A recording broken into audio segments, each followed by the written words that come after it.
ओम शांति। अतिथि मुरली तारीख़ 15/3/2025। सन्मिठा मिठा बाप दर चवनि था मीठे मीठे ॿार हाणे वापसि घर हर वञिणो आहे। इन करे देह से देह जे सभु संबंधनि खे भुलिजी हिकु बाप खे यादि करो।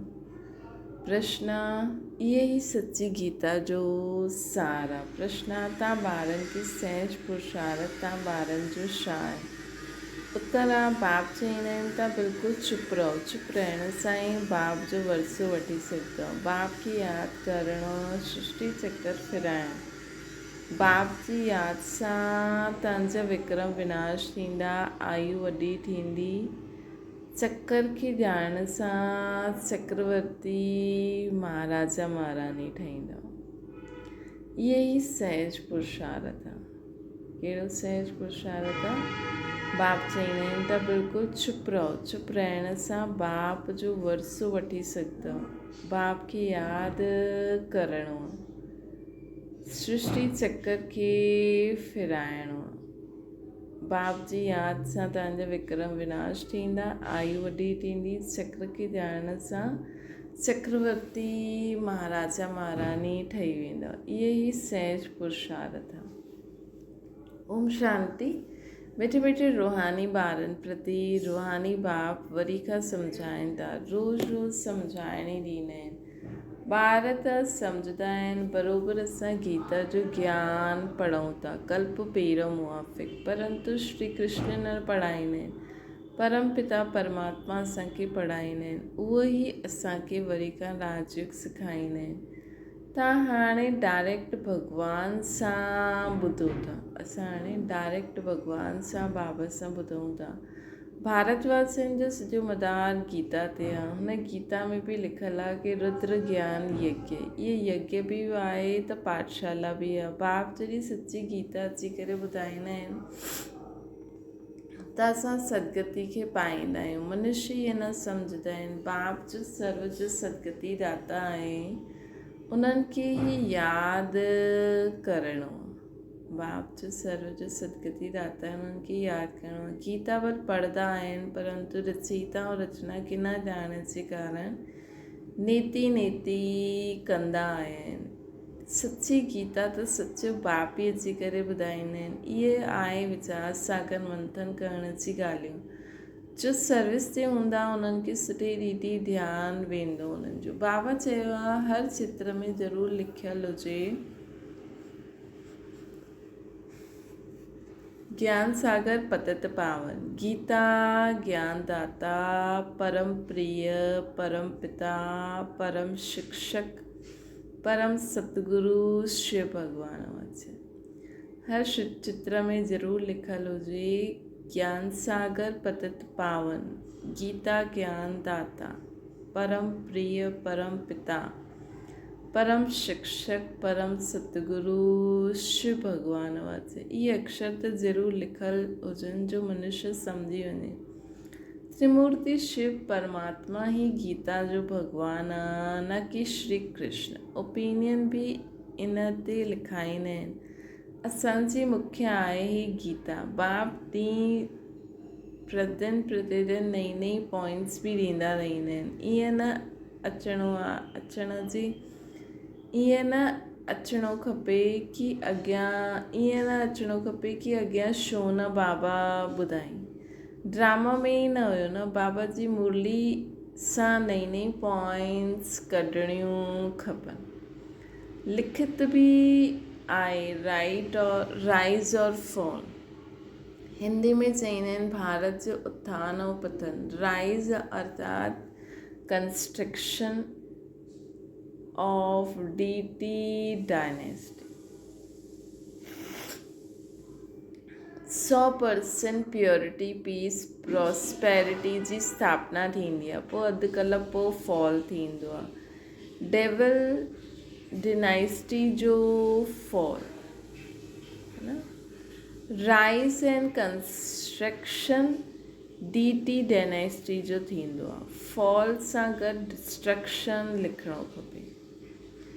Rise and construction DT dynasty जो फॉल सां गॾु डिस्ट्रक्शन लिखिणो खपे। तव्हांजो सॼो मदार गीता ते आहे। बाप ई अची करे सची गीता ॿुधाईंदा आहिनि। बाबा रोज़ु हिन ते ई सम्झाईंदा आहिनि। ॿार त आत्मा ई आहे न। बाप चवंदा आहिनि हिन देह जे सॼे पसारे विस्तार खे भुलिजी पंहिंजे खे आत्मा सम्झो।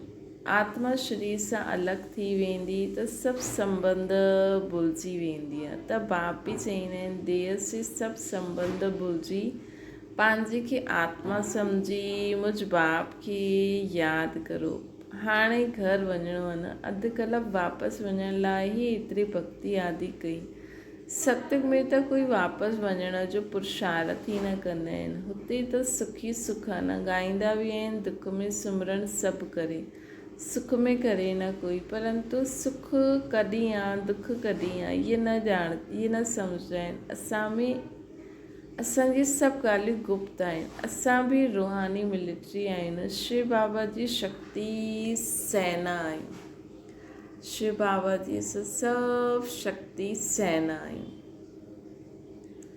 इन्हनि जो अर्थ बि कोई सम्झी न सघे। देवियों आदियुनि जी एतिरी पूजा थींदी आहे, परंतु कोई जी बायोग्राफी खे ॼाणंदा ई न आहिनि। जंहिंजी पूजा कंदा आहिनि हिननि जी बायोग्राफी खे ॼाणणो खपे न। ऊच ते ऊच शिव जी पूजा, पोइ ब्रह्मा विष्णु शंकर, पोइ लक्ष्मी नारायण, पोइ लक्ष्मी नारायण राधे कृष्ण जा मंदर आहिनि।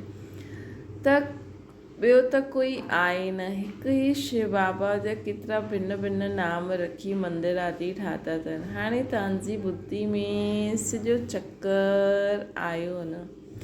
ड्रामा में मुख्य एक्टर्स बि हूंदा आहिनि। उहो हद जो ड्रामा, इहो बेहद जो ड्रामा। इन में मुख्य केरु आहे इहे तव्हां ॼाणंदा आहियो। मनुष्य त चई ॾींदा आहिनि राम जी संसार ठहियो ई न। इन ते हिकु शास्त्र ठातो आहे, अर्थ कुझु बि न आहे। बाबा तव्हां ॿारनि खे ॾाढो सहज पुरुषार्थ सेखारींदा आहिनि। सभिनि खां सहज पुरुषार्थ आहे तव्हां बिल्कुलु चुप रहो। चुप रहण सां ई बाप सां वरसो वठंदव। बाप खे यादि करिणो आहे, सृष्टि चक्कर खे यादि करिणो आहे। बाप जी यादि सां तव्हांजी विक्रम विनाश थींदा, तव्हां निरोगी थींदा वेंदा, आयु वॾी थींदी वेंदी। चक्कर खे ॼाणण सां चक्रवर्ती महाराजा महारानी ठही वेंदासीं।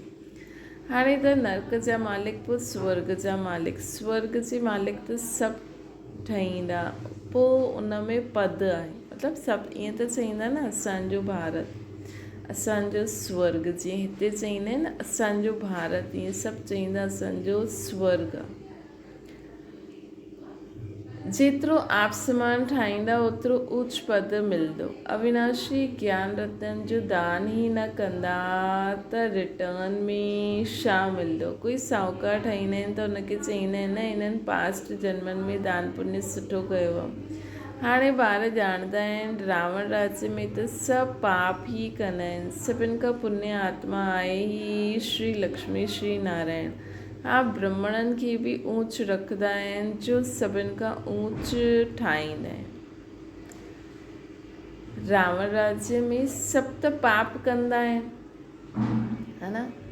सभिनि खां पुण्य आहे ये श्री लक्ष्मी श्री नारायण। हा, ब्राह्मणनि खे बि ऊच रखंदा आहिनि जो सभिनि खे ऊच ठाहींदा आहिनि। त लक्ष्मी नारायण देवी देवताउनि खां बि ऊच रखंदा आहिनि न, मतिलबु श्री ब्राह्मणनि खे बि ऊच रखंदा आहिनि। वैसे त हिन दुनिया में त लक्ष्मी नारायण चईंदा, पर बाबा चवनि था ब्राह्मणनि खे बि ऊच रखंदा आहिनि जो सभिनि खे ऊच ठाहींदा आहिनि। उहो त प्रालब्ध आहे न लक्ष्मी नारायण। इहे ब्रह्मा मुख वंशावली ब्राह्मण कुल भूषण श्रीमत ते इहे श्रेष्ठ कर्तव्य कंदा आहिनि। ब्रह्मा जो नाम मुख्य आहे। त्रिमूर्ति ब्रह्मा चईंदा आहिनि न। हाणे त तव्हांखे हर ॻाल्हि में त्रिमूर्ति शिव चइणो है न। हाणे त तव्हांखे हर ॻाल्हि में त्रिमूर्ति शिव चइणो पए। ब्रह्मा द्वारा स्थापना, शंकर द्वारा विनाश। इहे जो इहे त गायन आहे न, विराट रूप बि ठाहींदा आहिनि, परंतु हुन में शिव खे न ॾेखारींदा आहिनि, न ब्राह्मणनि खे ॾेखारींदा आहिनि। इहे बि तव्हां ॿारनि खे सम्झाइणो आहे। तव्हां में बि यथार्थ रीति मुश्किल कोई जी बुद्धि में वेंदो आहे। अथा पॉइंट्स आहिनि न जेके टॉपिक्स भी चाहिए केतिरी टॉपिक्स मिलंदी आहे। सची गीता भगवान जे द्वारा ॿुधण सां मनुष्य खां देवता विश्व जा मालिक ठही वेंदो। टॉपिक केतिरी सुठी आहे। सची गीता भगवान द्वारा ॿुधण सां त मनुष्य खां देवता ठही वेंदा। जॾहिं असां सची गीता बाबा खां ॿुधंदा आहियूं तॾहिं असां मनुष्य खां देवता ठही वेंदासीं। टॉपिक केॾी सुठी आहे, परंतु सम्झाइण जो बि अकुलु खपे। हीअ ॻाल्हि क्लियर करे लिखणी खपे जो मनुष्य सम्झे ऐं पुछे। केतिरो सहज आहे न। हिकु ज्ञान जी पॉइंट्स लख करोड़ो रुपए जी आहे जंहिंसां तव्हां छा खां छा ठही वेंदा आहियो। तव्हांजी कदम में पदम त सोचो असां अहिड़ी सारी पॉइंट्स जॾहिं ख़ुदि धारण करूं ॿियनि खे बि ॿुधायूं त हुन सां पोइ असांजो शेयर जमा थींदो। केॾी सारी आत्माउनि खे सुख शांती ख़ुशी मिलंदी, फ़ाइदो मिलंदो, उहो ॿियनि खे बि ॿुधाईंदा त ईअं करे पूरी दुनिया खे पतो लॻी वेंदो त असांखे केॾो शेयर मिलंदो। इन करे देवताउनि खे बि पदम जो फूल ॾेखारींदा आहिनि। तव्हां ब्रह्मा मुख वंशावली ब्राह्मणनि जो नाम ई गुम करे छॾियो आहे। उहो ब्राह्मण माण्हू कच्छ में कुरम गीता वठंदा आहिनि न। हाणे तव्हां आहियो सचा ब्राह्मण, तव्हांजी कच्छ में अर्थात तव्हांजी बुद्धि में सत्यम आहे, उन्हनि जे कच्छ में कुरम आहे त तव्हांखे नशो हुजणो खपे। असांजी कच्छ मतिलबु असांजी बुद्धि में सत्यम आहे त तव्हांखे नशो चढ़णो खपे। असां त श्रीमत ते स्वर्ग ठाहियूं था न, बाबा राजयोग सेखारीनि था। तव्हां वटि कोई पुस्तक न आहे, लेकिन इहा सिंपल बैच ई तव्हांजी सची गीता आहे। त्रिमूर्ति, इन में त्रिमूर्ति जो बि चित्र आहे। तव्हां वटि कोई पुस्तक न आहे, लेकिन ये सिंपल बैच ही तव्हांजी सच्ची गीता आहे। असांजी सिंपल बैच जी सच्ची गीता आहे। इन में त्रिमूर्ति जो बि चित्र आहे न। तव्हां सॼी गीता हिन चित्र में, हिन बैच में अची वेंदी आहे। सेकेंड में सॼी गीता सम्झाए बि आहे न। हिन बैच द्वारा तव्हां सेकेंड में कंहिंखे बि सम्झाए सघंदा आहियो। इहो तव्हांजो बाप आहे, है न। हिन बैच द्वारा तव्हां कंहिंखे बि सेकेंड में सम्झाए सघंदा आहियो। इहे असांजो बाप आहे। इन्हनि खे यादि करण सां तव्हांजा पाप विनाश थींदा। ट्रेन में वेंदा आहियो, हलंदे फिरदे कोई बि मिले तव्हां उन्हनि खे सुठी रीति सम्झायो। श्री कृष्णपुरी में त सभु वञणु चाहींदा आहिनि। हिन पढ़ाई सां इहे ठही सघंदा आहिनि। पढ़ाई सां राजा जी स्थापना थींदी आहे ऐं धर्म स्थापक कोई राजा ई न स्थापना कंदा आहिनि। तव्हां ॼाणंदा आहियो असां राजयोग सिखंदा आहियूं न, भविष्य 21 जन्मनि जे लाइ।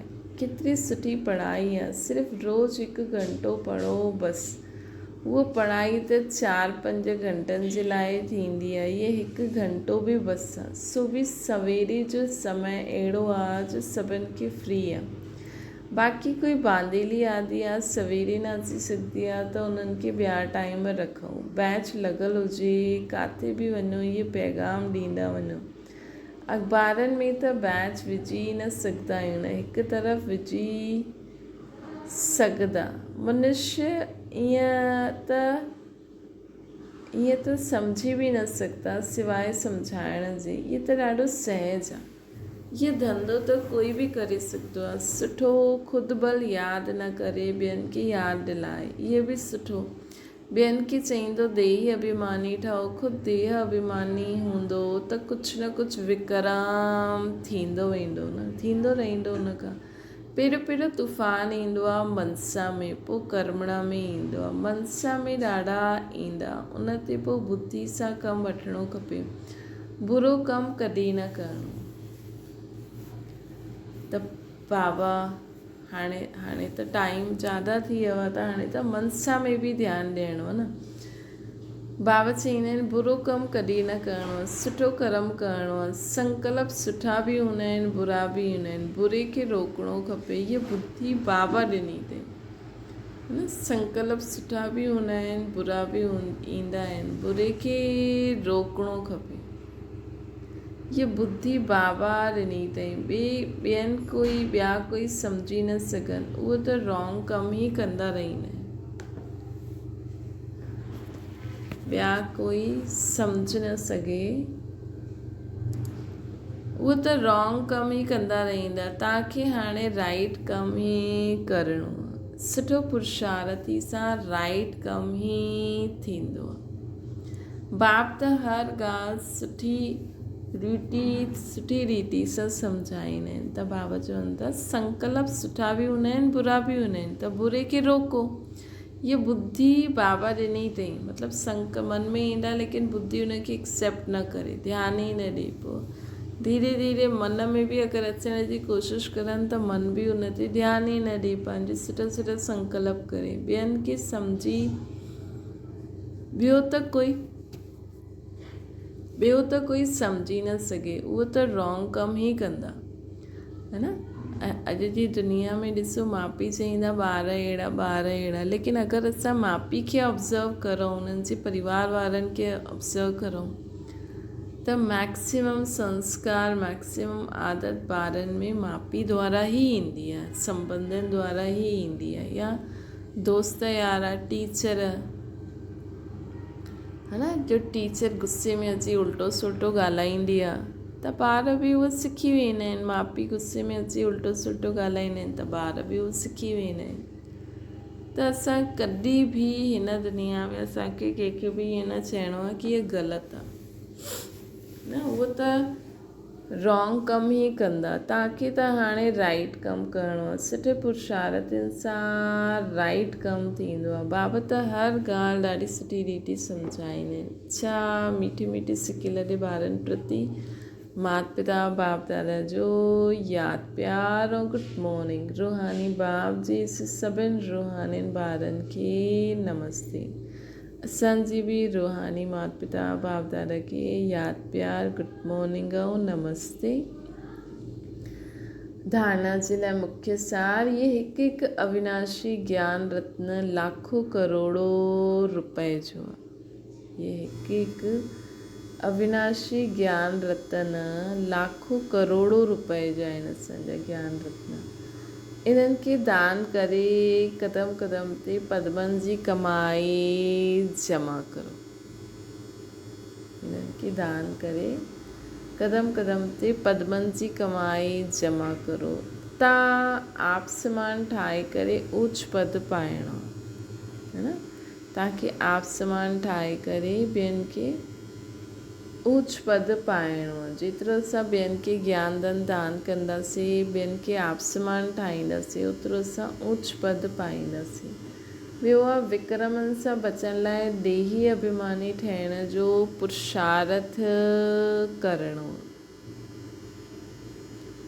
विक्रमनि सां बचण लाइ देही अभिमानी ठहिण जो पुरुषार्थ कंदा हलो। मनसा में बुरे संकल्प अचनि त उनखे रोकणो आहे। ईअं न असां उन सां डिॼी वञूं या असां उन रीति सोचूं न। स्टॉप। सुठे संकल्प हलाइणा आहिनि असांखे। कर्मेंद्रियनि सां कॾहिं कोई उल्टो कर्म न करिणो।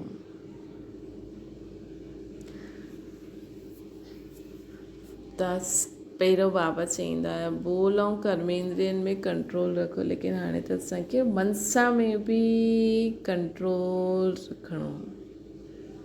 वरदाना रूहानियत जे प्रभाव द्वारा फ़रिश्तेपन जो मेकअप करण वारा सर्वजन स्नेही ठहो। जो ॿार सदा बाप दादा जे संग में रहंदा आहिनि, उन्हनि जे संग जो रंग अहिड़ो लॻंदो आहे जो हर हिक जे चहिरे ते रूहानियत जो प्रभाव ॾेखारे में ॾींदो आहे। जे रूहानियत में रहण सां फ़रिश्तेपन जो मेकअप स्वतः ई थी वेंदो। जे मेकअप करण खां पोइ कोई कहिड़ो बि हुजे लेकिन बदिली वेंदो आहे। मेकअप करण सां सुंदर लॻंदो आहे। हिते बि फ़रिश्तेपन जे मेकअप सां चमकण लॻंदो। ये रूहानी मेकअप सर्व जो स्नेही ठाहे ॾींदो आहे। ये रूहानी मेकअप सर्व जो स्नेही ठाहे छॾंदो।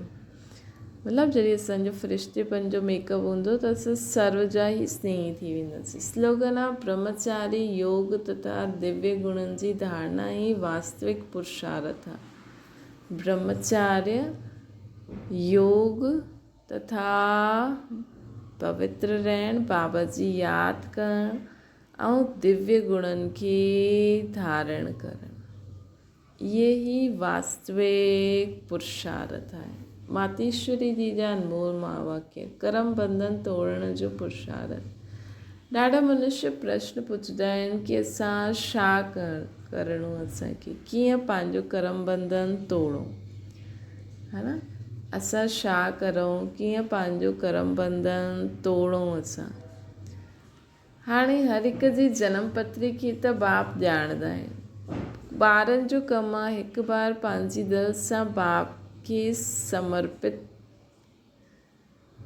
ते समर्पित थी वञनि, पंहिंजी जवाबदारी उन्हनि जे हथ में ॾेई छॾनि, है न।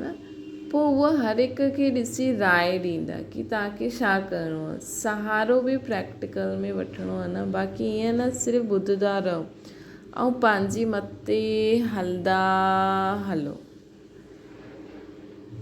है न। ईअं न सिर्फ़ु ॿुधंदा रहो ऐं पंहिंजी मत ते हलंदा रहो। बाबा साकार आहे त ॿारनि खे बि स्कूल में पिता गुरु टीचर जो सहारो वठिणो आहे न। ईअं बि न आज्ञा मिले ऐं पालन न करे सघूं त ॿियो ई अकल्याण थी वञे, है न। त फ़रमान पालन करण जी हिमत खपे। हलाइण वारो त रमज़बाज़ आहे, उहो ॼाणंदो आहे इन जो कल्याण कंहिंमें आहे, त उहो ईअं डायरेक्शन ॾींदो कि कीअं कर्म बंधन तोड़ो। कोई खे पोइ इहे ख़्याल में न अचिणो खपे कि वरी ॿार आदि जो छा हाल थींदो, है न। इन में कोई घर बार छॾण जी ॻाल्हि न आहे। इहे त थोरे सां ॿारनि खे ड्रामा में पार्ट हुयो त तोड़ाइण जो पार्ट हुयो, मतिलबु छुड़ाइण जो पार्ट हुयो। अगरि ऐं हुन समय संबंध बि छोड़े न, मतिलबु कोई पंहिंजा ॿार छॾे आया, कोई कंहिंखे छॾे आया त उहो तोड़े करे बि आया न, उहो त उन्हनि जो पार्ट हुयो। अगरि इहे पार्ट न हुजे हा त तव्हांजी जो हाणे सेवा थिए थी पोइ केरु करे हा। हाणे त छॾण जी ॻाल्हि ई न आहे, मगर परमात्मा जो थी वञिणो आहे। इन में डिॼो न, हिमत रखो, इन में डिॼो न, हिमत रखो। मतिलबु मम्मा चवनि था कि पहिरियों त तोड़ण जो पार्ट हुयो, हाणे बाबा कुझु तोड़ण लाइ थोरी चईंदा आहिनि, है न। हाणे त बाबा चईंदा आहिनि सिर्फ़ु मुंहिंजो ठही करे गृहस्थी हलायो। पहिरियों टुटिया त अगरि कोई माण्हू चए कि ॾिसो पहिरियों केॾा माण्हू हली आया, त चओ उहो उन्हनि जो पार्ट हुयो, उहो न करनि हा त हाणे सेवा कीअं थिए हा। बाक़ी जो डिॼंदा आहिनि उहो न ख़ुदि ख़ुशि रहंदा आहिनि, न पोइ बाप जा मददगार ठहींदा आहिनि। हिते त उन्हनि जो पूरो मददगार ठहिणो आहे। जॾहिं जीते जी मरंदव तॾहिं मददगार ठही सघंदव। किथे बि अटकी पईंदव त पोइ उहो मदद ॾेई करे पार कंदा बाबा। अगरि असां मम्मा चई न पंहिंजो सभु कुझु बाबा जे हवाले करे छॾियो, त बाबा सां गॾु मनसा वाचा कर्मणा मददगार थियणो आहे। इन में जरा बि मोह जी रग न हुजे। भई मन में बि जीअं बाबा चईंदा आहिनि संकल्प करो, शुभकामना करो। वाचा बि बाबा जी जेको ज्ञान आहे उन अनुसार। कर्मणा में बि असां बाबा खे यादि करे कर्म कंदासीं त गुणनि जो दान थींदो रहंदो, है न। त बाबा चवनि था इन में जरा बि मोह जी रग हूंदी अगरि कंहिंमें बि त उहो किरी वेंदो। त हिमत रखो, अॻियां वधो। किथे हिमत में कमज़ोर थींदव त मुंझी पईंदव। इन करे पंहिंजी बुद्धि खे बिल्कुलु शुद्ध पवित्र ठाहिणो, है न। शुभ बुद्धि खे पवित्र छो जी पहिरियों त ॾिसो बाबा साकार में हुया, पोइ अव्यक्त, हाणे त बाबा जी मदद केरु कैच करे सघंदो, जंहिंजो बुद्धि योग बाबा सां जुड़ियल रहियो। बुद्धि बाबा जी ॻाल्हियुनि खे कैच करण लाइ असांखे वॉइसलेस ठहिणो पवंदो। हिन लाइ बुद्धि हिकदमि शुद्ध पवित्र हुजणी खपे, तॾहिं असां राइट बाबा जो डायरेक्शन कैच करे सघंदासीं। विकार जो जरा बि अंश न हुजे। मंज़िल कोई दूर आहे छा, मगर चढ़ाई थोड़ी टेढ़ी बाक़ी आहे। मंज़िल दूर ना आहे, लेकिन चढ़ाई थोड़ी टेढ़ी बाक़ी आहे। लेकिन समर्थ जो सहारो वठंदासीं। मंज़िल कोई दूर ना आहे, लेकिन चढ़ाई थोड़ी टेढ़ी बाक़ी आहे। लेकिन समर्थ जो सहारो वठंदा त न डर न थकावट। अच्छा, ओम शांति। अव्यक्त इशारो सत्यता ऐं सभ्यता रूपी कल्चर खे अपनायो। तव्हांजो बोल ऐं स्वरूप ॿई साथ साथ हुजनि। बोल स्पष्ट भी हुजे, उन में स्नेह भी हुजे, नम्रता भी हुजे, मधुरता ऐं सत्यता भी हुजे। बोल में स्पष्टता, स्नेह, नम्रता, मधुरता और सत्यता भी हुजे। लेकिन स्वरूप में नम्रता भी हुजे। इन रूप सां बाप खे प्रत्यक्ष करे सघंदा, है न। कॾहिं कॾहिं कंहिंखे असां कोई ॻाल्हि चईंदा आहियूं जो सच हूंदी आहे, लेकिन उन्हनि खे कड़वी लॻी वेंदी आहे, त बाबा चवनि था हुनजे लाइ असांजे बोल स्पष्ट भी हुजनि, स्नेह भी हुजे।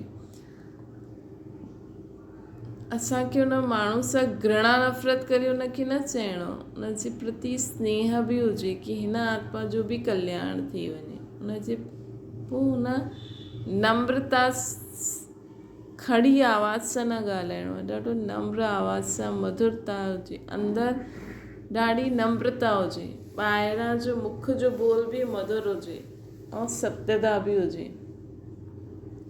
स्वरूप में भी नम्रता हुजे।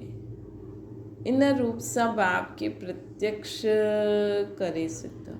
बाबा खे प्रत्यक्ष करण मतिलबु ईअं न कि असां में कोई बाबा माण्हुनि खे नज़र ईंदो, न। बाबा जा जेका गुण शक्तियूं जो ज्ञान असां माण्हुनि खे ॿुधाईंदासीं, उन द्वारा ई माण्हुनि खे लॻंदो कि हा, हिननि खे शिक्षा ॾियण वारो बाबा आहे। निर्भय आहियो, लेकिन बोल मर्यादाउनि जे अंदरि हुजनि, पोइ तव्हांजा शब्द कड़ा न लॻंदा, कंहिंखे ॾाढा मिठा लॻंदा। त निर्भय भी हुजो, बोल मर्यादाउनि जे अंदरि भी हुजे असांजो बोल, त तव्हांजा शब्द कड़ा न लॻंदा, सभिनि खे मिठा लॻंदा। अच्छा, ओम शांति। बाबा खे यादि करो।